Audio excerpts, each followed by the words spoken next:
Bullying is a social phenomena that is very widespread in our time and among many people in life who has told about their experience and have made cases out of it. So we know it's a fact that up between 5 to 25% of all pupils in a certain school might have had bullying at one time or another in their life.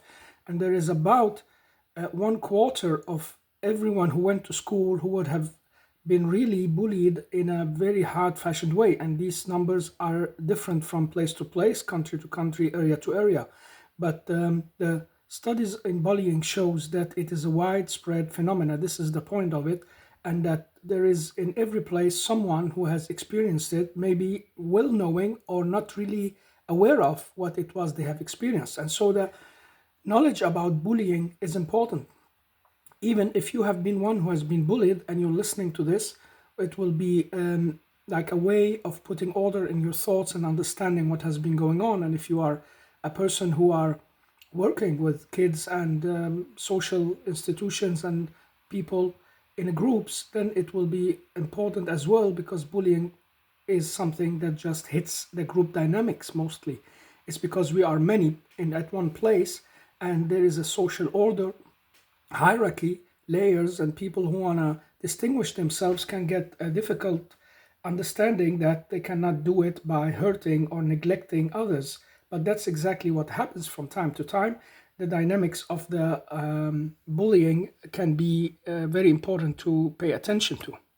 So basically, bullying is being kept out of the group and being exposed for something you are. You can be different in many ways. You can be a person who has something that the others don't have. Sometimes it's positive. You can be very intelligent and special person, very creative of persons, someone who can tell you things others can't. You can have a certain beauty over you, and so you can also experience bullying if you have these traits that others don't have. So bullying is not always the beautiful and the clever who are bullying the less beautiful and less clever in their eyes, because what is beauty and what is clever, it depends where you are, the situation you're in, and who's looking.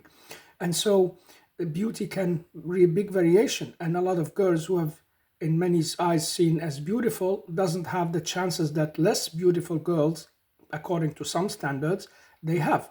And so this measurement of who is beautiful and who is the clever one and who has the high IQ is always related to culture and society and who's doing the looking.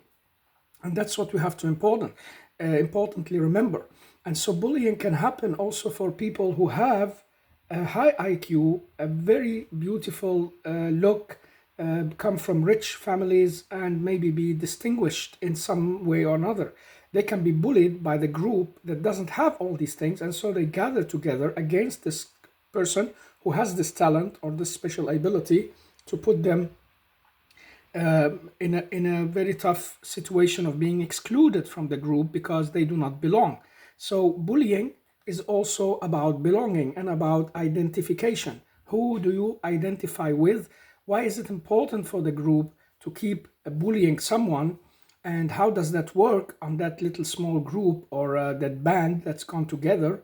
It can be a small band of girls, it can be some boys, and so they need to keep together, and they can do that by finding someone to bully. This is also what studies in bullying dynamics have shown, that it's also about keeping the group together and having something to be together around. And you can say, well, that's silly. Can they just be together around something else more positive? They surely can.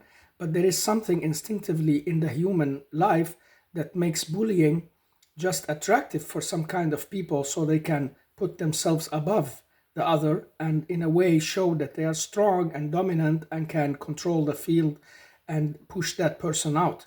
And so it has also a very dark and negative side to it, as we know, because it can push the bullied to suicide, depression, troublesome reactions, maybe aggressive reaction, and it can destroy people's ability to focus and be able to handle themselves in society if they are weak. And others, they develop some other kind of traits, like some can it can reach all the way to some kind of psychosis because they want to run away from that reality or personality disorder. And that all comes from the feeling of injustice that these people who are bullying are putting on the bullied one. So it's not to be taken lightly and not to be taken easy at all. Sometimes bullying can have different variation of levels. It's not always the same. It is on a different levels that can be very, very intense, or they can be bypassing. And so many people can have telling stories about being bullied once or twice in their life, but then it went over because they became, well, part of the group anyway, or somebody else formed the group where they could belong, and so the bullying stopped and life went on. But others can tell you about the special cases where they really got stuck in bullying and were really outcast from almost everyone. And the sad thing is, it becomes an evil circle. If you understand how it works, you will understand how sad it is. It's like a person has a certain way about him or her, and this way makes the others laugh, or maybe makes them feel disgust or feel that they are annoyed. And so they push this girl or boy out of the group and say, that's disgusting, that's very funny how you are, this is very strange and crazy, and so on and so on. And by doing so, they actually enforce that habit or their way about it in the person, instead of him or her trying to get rid of it. So it becomes part of that growing evil circle that's going to close itself around that person by being hunted for something in you do, or something in your behavior, something about your look, your background, whatever it can be. And so, as said before, it can both be beautiful, nice people, and can be people who are lacking things. It's not always just the people who are lacking who are being bullied, but that's what we mostly get exposed to. Seeing a person who is lacking some social skills, have strange ways in their behavior, and sticks out. And so we all find it strange, but when we grow up, we start to understand, well, this is how it is when you're growing, you're developing, you can have some certain traits about you. But imagine that group, whether it's kids or grown-ups, starting bullying this person for the way she is, the strangeness in her or him. And then what happens? That gets reinforced, that gets enforced in the person himself. So instead of this person trying to walk away from it and changing it, they start doing it more and sticking to it as something of their personality.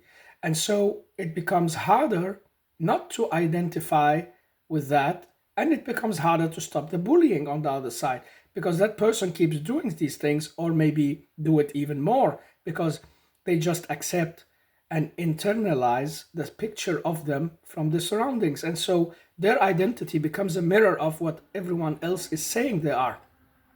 You are this, you are that, you do this, you do that. That means you are that kind of person, you are equal to that animal, you are this, you are that, whatever words are used.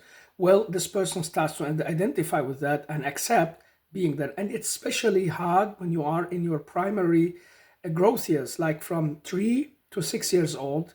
If you have a parent or a near significant person who has care for your education, has responsibility for it, they will be especially exposing you to hardships and that kind of inner picture if they keep telling you these things. And we know it from many stories, and we know it from basically the classic story of Oliver Twist, that has this experience of his childhood because he lost his parents, and he has this place where he is, and then he's bullied out of himself. It's like the others has just succumbed to that situation and accepted it and went along with it. But some will rebel and try to find their way out of it anyway. And so being exposed to this kind of bullying can put you in a very hard situation in life later, especially if it happens in the primary years. But it can also have big effects between 6 and 12 years old, where you are forming your views of the world, reflecting your identity in others, getting that feedback about how good you are, how beautiful you are, how well done this work was that you had working with. Everything that really gets back to you there, it can affect how you grow and get motivated and feel about yourself. And so if you have been in a constant fight with your close surroundings, always neglecting what you do, criticizing it, not liking it, and some others are getting all the roses and the good reviews, while you always has something that's not well, then it will can reflect on your identity and believe in yourself. Then you will lose that self-esteem and feel I'm not good enough for anything. So you start identifying with the one being bullied and you start acting like a clown and start to do it more and more, or acting like that disgusting person and just accept I am that person. And so you can hear from these persons later that they have had this inner picture of themselves as persons who talks to themselves, say, I am that kind of person. Yeah, well, I am disgusting. I am ugly. I am this. I am that. Whatever the society has been telling them, they will internalize. So it will can become a very evil circle.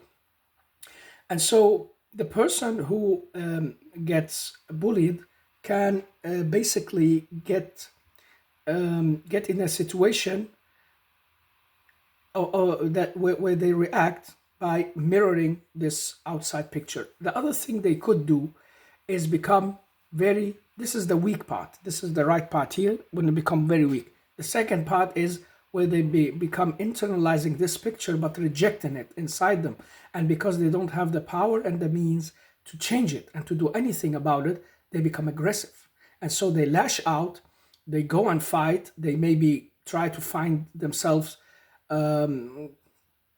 they try to find a way into some gangs or something that can makes them strong or feel strong. And if you discover the layers of reasons that is hiding behind that, you will find that this guy or this girl has been bullied. And so she starts to wanting revenge, wanting to get aggressive. It can be like personal revenge sometimes, and or some will just lash out momentarily. They will just go and say, "Oh yeah, you did that. I will go and react to it immediately." And so they become aggressive and maybe shout and destroy things around them, and maybe try to catch the person that has been bullying them and hit them. And if it doesn't help, well, they will feel how weak they are, and they will feel that, well, they cannot do anything. They are bullied, but nobody's coming to their rescue, and maybe even the teachers or the grown-ups or the people who can do something about it are not doing anything, because they are also looking at them from the same angle as those bulliers. They can see, well, I'm no good for anything. I have a strange behavior. I am disgusting. I am this, I am that, or I am too clever for all these people. And because of their envy and because they don't have it, and maybe the grown-ups as well can feel that kind, and so they start identifying with the group instead of the person who's been bullied, even though this person can be very clever, high IQ, or very beautiful, or has a special talent or ability. And so it's a sad thing, but that's what happened. And so when you go and get aggressive and try to lash out and try to react to that, you get bullied even more, and you get sanctioned, and you get the consequences, and then you become an even more outcast than you have been, and you go into that third sphere of being lonesome. You become alone in the world, and you are reaching out, but no one is really reacting. And that's a very, very harsh and hellish situation you can come in, or somebody can come in. That's why it's important to break that circle. And that's the responsibility we others have whenever we see something like that is starting to gear up or is already taking place. Because when we see someone reacting to some kind of teasing and bullying, it's not always just because this person is bad. Oh, yeah, he's always aggressive, he's always angry, but why is this person always aggressive and angry? What is this person reacting to? It doesn't need to be the same, the teasing per se, because, well, everybody get teased sometimes, everybody hears a joke or a laughter about them, so what, get on with it. But because of the pressure they have been living in and they have carrying with them, every little tiny thing can make them react more harshly and more dramatically than people would imagine. And that's because it's a bag filled of that kind of humiliations, isolation, bullying character, and feeling not wanted, and feeling no ability to fight back or to get into another group. And so when you see some people getting into gangs and getting into ways you don't understand, and you think, what's this? This is an evil group. There is always this reason behind it, that this group also have been outcast or bullied or maybe pushed to the side, or maybe have had weak characters and never developed a healthy, balanced character. And so they go and find this compensation by following a strong leader who can everything. They feel strong alongside that leader. And that's why when you look at the group who's been bullying, you will also find these characteristics. You'll find one strong, dominating person. It can be a girl, a boy, whatever. And then you have one, two half strong persons, and then you have the others, basically the two, three, four others, how many they are, maybe 10, 20, whatever. They are people who have very shallow and weak personalities, and they hide in that group, and they become stronger by being part of that group, and they enforce themselves by doing what they are asked to do in that group. And so the gathering around bullying character, a person who uses bullying to gain power, is something that people who have these weaknesses also do. And so they go from being bullied to being protected, and by being protected, they feel strong, empowered, and they can become part of that bullying process against others. And sometimes we've had cases that have told that I was bullying this boy or girl, but I could identify myself with him or her on the other side because I could see myself. And occasionally, some of these breaks out of the bullying, and they go fighting for the bullied person, or they stop being part of that group. Sometimes they get hunted for it because the group cannot accept losing members and just leaving them to be. And they can definitely not accept that this member has gone over and starts defending that weakling of a person who has been bullied, and they are bullied because they are no good. So how come our member has gone there? He or she deserves to be bullied as well. And that's what also happens. And we know it from really many stories that it reflects that reality that goes on when it happens like that. And so some will get like a conscience call, wake up call, so they start stopping. And these persons are very important to invest in. As grown-ups and people who works with these areas, it's very important to identify and invest in the people who can be like taken out of the bullying group and be turned against it, or at least getting neutral and leaving it, and thereby weakening that force. The other thing to look at is, well, that evil circle of that person, how can we break it? How can we make this person mentalize another way of action? The aggressive lash outs will have negative consequences. And so, how can we help this person by cognitive processes to react differently and to stay calm and to find a power in something else than just reacting to the bullying? Because this is what this person wants to stop the bullying and show them he or she is strong, and that they now have to end this. But if you cannot and you just lash out in vain, the consequences become higher and more difficult, and so you get stuck in that evil circle of things getting worse around you, and even the grown-ups won't be able to defend you anymore. And if it's between grown-ups, even your friends won't be able to defend you anymore. So we have to work with how to break that evil circle, that these persons who are being bullied can start think in a different way and find empowerment in a different way, and thereby neutralizing the effect of bullying. And maybe with time, they will grow so strong and so able and capable that they will fight back, and they will start like throwing the ball back to the guy or the person who's bullying them, and slowly turning that group towards fighting among themselves, or showing your leader is not actually that perfect himself either, or herself, and expose their weaknesses and their troublesome ways of doing things. And this is strength, and that's needed, very much needed for the person who has been bullied, and needed to be invested in very heavily. And so you turn that weakness to strength, and you turn aggression to empowerment instead of letting it be aggression. The third part of breaking the circle is not leaving that person alone.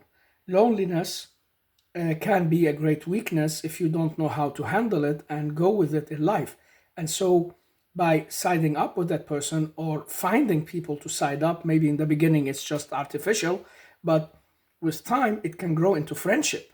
We know it from stories where moms have been telling their children that, well, we don't like that your friend is being bullied, and next time it happens, you go and sit beside him or her, and you talk to him and her, you invite her home. And don't want to do that because the others will look at them in a strange way, and they will put them in the same box as the bullied one. But then the parents ask them to be brave, or maybe to do it later, either in secrecy or maybe just as a performance. And sometimes some places have had very good luck in gathering small groups of people to go and intervene when this thing happens, and go and sit beside that one who is bullied. And so you cannot just go and move out a group.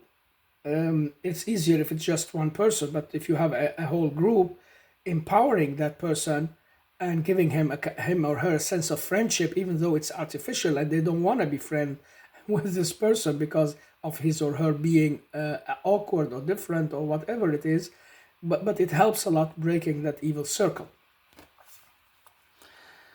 We have also to understand how to break the circle of bullying itself, because bullying has the advantages for the bulliers. They want to get something out of it: power, status, certain kind of amusement, and recreation. And they want also to gather the group around them and feel very special by doing that evil deed to other people, letting them feel they are weak and wrong and not good.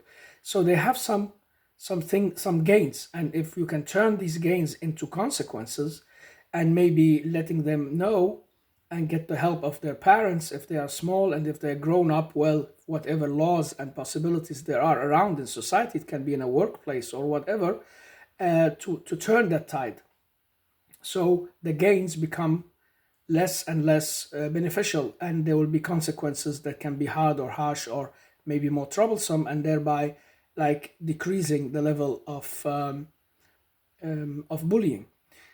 So it's about breaking those exclusion mechanisms that's going on. Uh, Anything that can exclude a person from the community, from the group, from being a part of whatever is going on, has to be broken. It can be a very simple thing where people are meeting to eat something and have fun, and somebody is behaving in a different way. That this is okay to behave in a different way, within the limits of what everyone would accept, of course. We're not talking about behaving in a way that even the persons themselves will understand is not good. But if they're just different, maybe they're different in the way they talk, maybe they're different in the way they dance and do things while they are at the party or the gathering. Well, if that becomes funny and that becomes acceptable, everybody's gonna see it as okay. Well, no problem. Well, yeah, well, that's a different way this guy is dancing or she's talking or the way she's presenting, but okay, there is nothing really wrong with it other than it's different and no need to bully. And so by decreasing those levels of exclusion mechanism, you will also help the one being the bullying to stop. Because if there is nothing to bully with, well, what can you do? It can be how the person is dressed, it can be his or her size, it can be her looks, it can be her background, the way she is. There can be something about it that's not easy to get rid of. So you help both the person of saying, listen, whenever you enter here and you are, let's say you are sweaty, this makes the others want to exclude you, and they use it against you, and it becomes a mechanism. So let's try and help you get out of that. And when she or he tries to get out of that troublesome situation, they have nothing to use against him or her, and so we minimize that mechanism they're going to use. I guess the picture is pretty clear. So when you work with the people and you have to to deal with all this, you have to be aware of what we call um, the professional care and the ethics of working with these relations that can be tough. And it can be especially tough when it is with kids, that you have a responsibility to let everyone feel included and not to go home and know that someone has been very, very sad, very excluded, had a big trouble, and you can't do anything about it. You must be able to do something about it. You are not the least a kind of empowered person in your position wherever you are. You're not that kid anymore. Imagine when you yourself were a kid and something happened that you didn't like and you didn't find any help. On your level of being a kid, you can go home and your friend can go home, tell his mom, this guy got bullied today, I couldn't do anything, otherwise they would beat me up too. That could be somehow understandable, but for the grown-ups, the parents, or for you as a professional worker who has responsibility for caring and having that inclusive relationship with everyone, you have empowerment. You can do something, even though if you think the grown-ups won't accept it, understand it, or that's how it is. There is nothing how it is when it comes to bullying people and excluding them and showing they are not good enough. It happens in all societies. That's the sad thing about it. It happens in educated, non-educated societies, very wealthy and poor societies. It happens among groups who feel less good enough than people who has everything, and they start bullying them out. And sometimes it's the other way around, all the beautiful girls against that or those two girls who does not look like them, and the strong boys against the not so strong boys, and so on and so on. So it keeps happening all the time. Or persons from another village or another area in the town, or maybe different religion, background, look, history, ethnicity, many, many reasons that's found out there. Whatever it is, you think that, oh, that's how it is. It's not how it is. It's not acceptable at all, and you should do something about it. It's your responsibility as a grown up to figure out a way to get through with this. And I know of some very brilliant people who have been social workers, and one has been a teacher that really had these stories and has really done a big change. One lady, she really started thinking of ways to minimize the bullying, extinguish the reasons for it, try to find these artificial friends for that kid, and try to turn the bullying against the one who was bullying himself or herself, helping the kid in many ways to empowerment, helping with the activity, but also going to the other grown-ups and having them help along. It can be the parents of the neighbors and the other kids. It can be many, many persons you can think of when you start thinking. So this is actually the most important thing, that you start thinking. What can I do? I am responsible. I can't just go home and say, well, this is how it is. That guy is from a different continent and he's being bullied because of that. That doesn't work. That's not fair. This is not humanity. You can't just go around say like that. You have to go back and go home and think.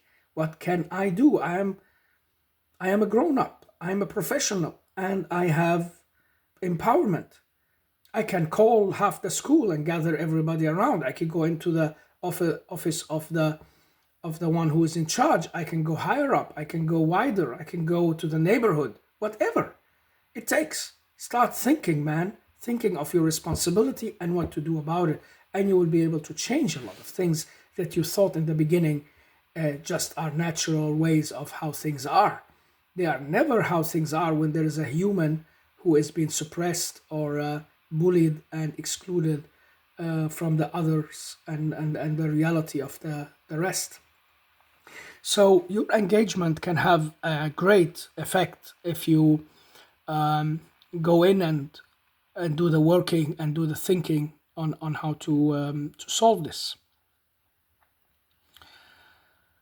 Yes, and maybe some final comments on this is that sometimes we do more damage than we do good by doing the wrong things. And what are these wrong things?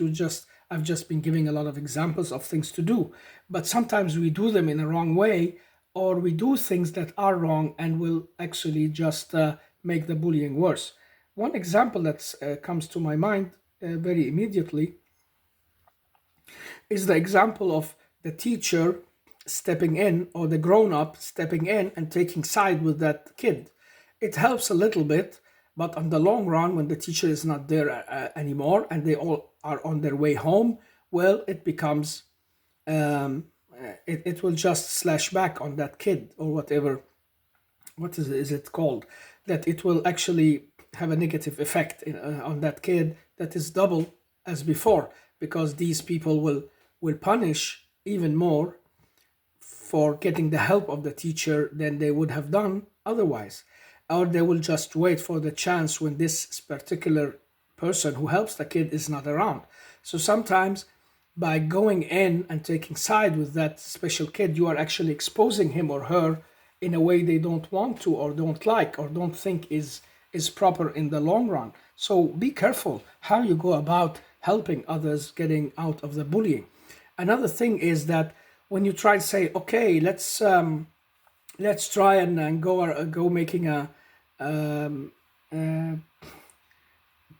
positive expression round. Let's go and give roses to everyone.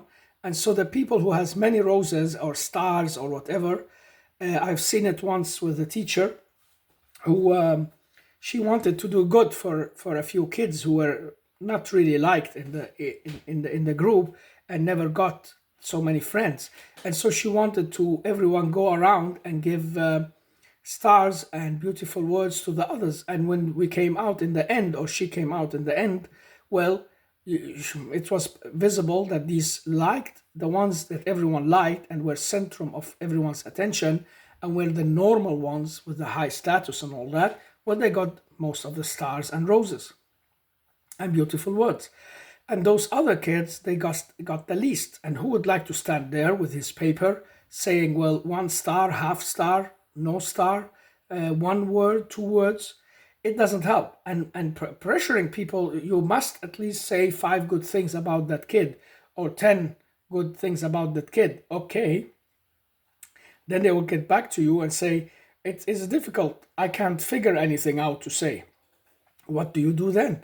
Then this teacher went in and wanted to give, what can you say? She put the words in the mouths of those kids. Say, well, isn't he nice? Isn't he clever? Isn't he this? Isn't he that? Oh yeah, and they wrote it down without really believing in it. And she thought that it was a start to breaking the bullying.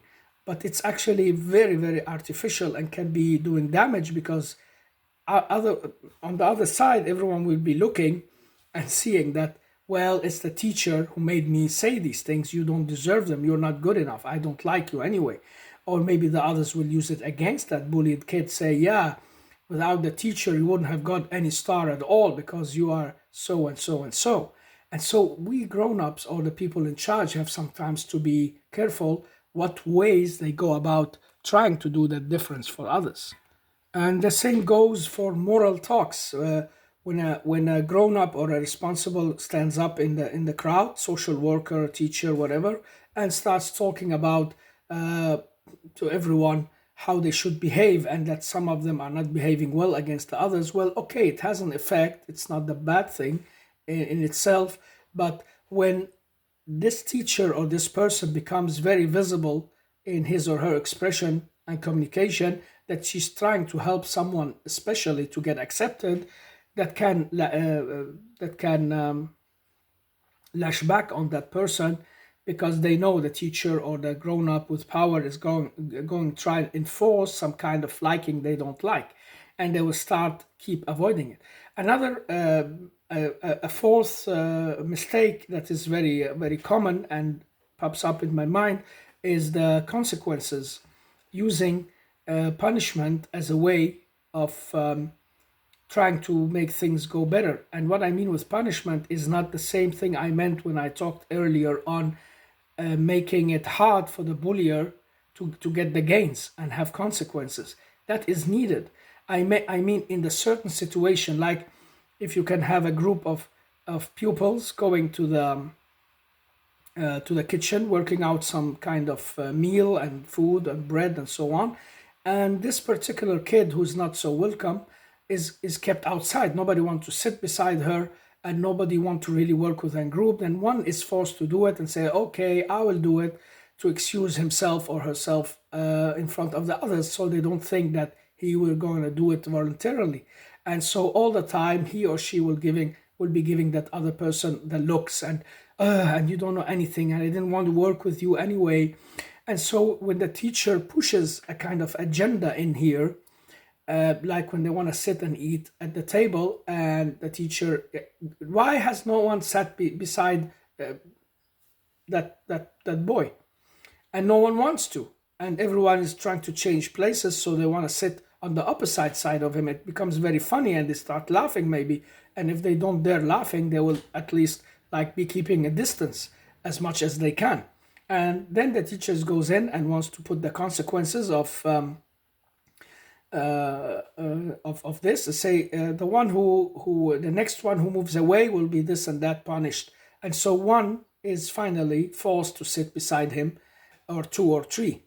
And these will be very annoying and will wait for any chance behind the teacher's back to annoy that person, or maybe they will wait until later to say, "Yeah, you are really disgusting, even more than I thought," and they will go harder on that person in bullying, because it was all a forced mechanism that actually backlashed and had a negative impact, even though the teacher meant it well. So in my experience, not so big experience, but what I have seen work is, you need a package. You need to do several things at once. If something has gone wrong and you already have that bullied person, as we said here, the person that ended in that negative circle of weakness, aggressive outlashing, loneliness, whatever, there is an evil circle, and you have to work on different mechanisms to break it all together. You need to address the bullier, you need to address the group behind him, you need to break that bond, you need to bring in maybe extra help, you need to maybe have contact with the parents or the people in charge, and you need to create the situations where these artificial friends can go in and help that kid get out of that, or maybe where you can enforce some kind of consequences that will minimize that, but without doing it in such an open manner that it will backlash on you and on the kid. So you need to do things in a proper way and do it maybe all together as a package, and not just as a, okay, I will do this and things will be fine, because that will just be one thing and one effect. You need, in social dynamics, sometimes to apply different different ways that can give different effects, and maybe work them out together at the same time to break that exclusion mechanism, as we said, from the bulliers, the thing that makes them bully, the reaction of the bullied, the people who needs to help, the consequences that will befall them, and the people that you need to get into this, so they can really break into that group and make things stop, and try pulling people out of that group, or making them neutral or go against it. And there you see, when you use a package of different ways to work on that at the same time, you will really get through with a lot more than just, as I said before, forcing one to sit beside him, or giving a moralistic speech on exactly that thing they can recognize in their friend that they don't want to have as a friend, and they can see, yeah, it's because she's trying to help him or her. It's not good. And many times it also, if you want to speak more realistically, you need to go to the background of things. So if it's someone from another place, or has a handicap or a difference about him or her, well, you have to make the others in the group aware of and expose them to people like that person, or aware of that the world is filled with people who are different, and you are not such a unique person like a normal person anyhow. You have also places where you could go and everybody will think you are strange or different. So put things in context. And games, this is a final thing I would like to talk about. Use games, and use ways of interacting by playing roles and playing games.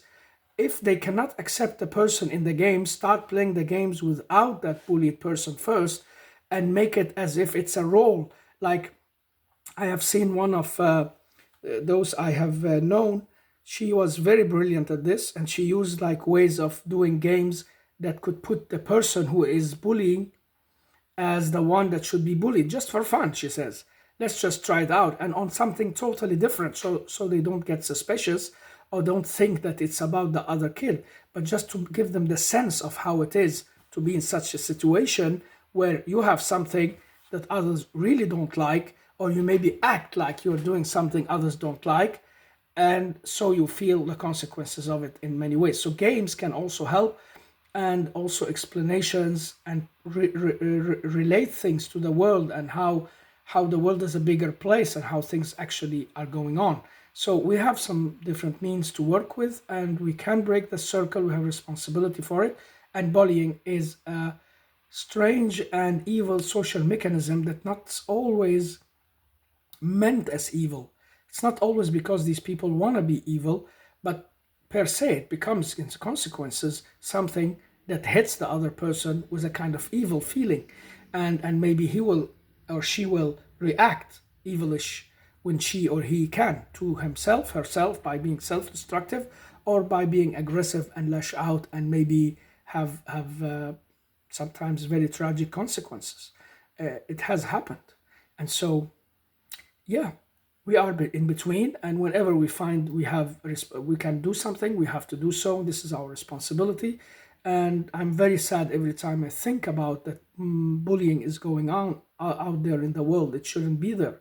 It should be something that we easily can get rid of, and it's because of the values that we are carrying and the society and how it works on us, and that the acceptance of yeah, that's reality. We call it reality, that some people are excluded and not liked and pushed outside and bullied down. That's really an evil reality, if we can say so. It's a jungle reality, and that's what we want ourselves and people in the world to believe. This is the natural state of things. You cannot change it, but we can. Well, nature is also like this. It's also included, but you are not only nature. You are a human nature. That means there's something in you that can differentiate from that nature. And this is exactly where we go into the very, very deep roots of bullying. It's how you look at the human nature. Are we really a common species that have a uniqueness over us with consciousness and mental processes and ability to reflect on things, feel the pain of others like we feel it in ourselves, and have that compassion and care and empathy? Are we or are we not that kind of people? We are, and we can bury it and carry it with us. And so there's no excuse for saying this is reality. This is the reality of some animals and some insects. Okay, and so what? I am in the human world now, and I need to deal with what I have in my resources. And all this I mentioned are resources we can use. And so it becomes a lot different than just leaving things be because we think it's natural, because it is not. And so bullying is something we can and must get rid of, not only in small classes and groups, but in society as a whole, and minimize it to the minimum, and maybe make it vanquish. And I have seen communities where this has happened. I have seen communities in the Middle East and in Europe. It's mostly people who have a certain set of values that really respect the human dignity, that they are all created equal by a source of life, by God. They have a soul and they have the right to be as they are. This is part of what God have given them or taken away from them. And we are in no right to be evil in that way, to exclude or bully or anything. We have the responsibility to include even the people who are directly sick and poor and so on. So this kind of values have actually been missing so much out there because people do not want to listen, and they are not taught them, and they are not really being looked up to as a way of getting out of this. But it is. It is a small heaven on earth to have the strong people care and feel compassion for the weak people, instead of thinking they are no good and weak and just an evil to society. And bullying is the first step of getting rid of these and becoming the Spartanian society that fell from within, by the way, and had to deal with great weaknesses. Well, every society fell, but they fell for that specific reason, as it's said in history books, that that they really wanted to make the society free of any weakness. And that's impossible because you can still go on and fight weakness even in the strong people. And when they fall weak or hurt or injured, how will they be treated? And so that's why compassion has been the first issue humans have had to have with them in order to live on the earth. And so the opposite thing of bullying is compassion. Compassion for the humans, for the one bullied, the responsibility to care is so huge. So compassion, I would say, is the keyword solution to bullying. Have a nice day.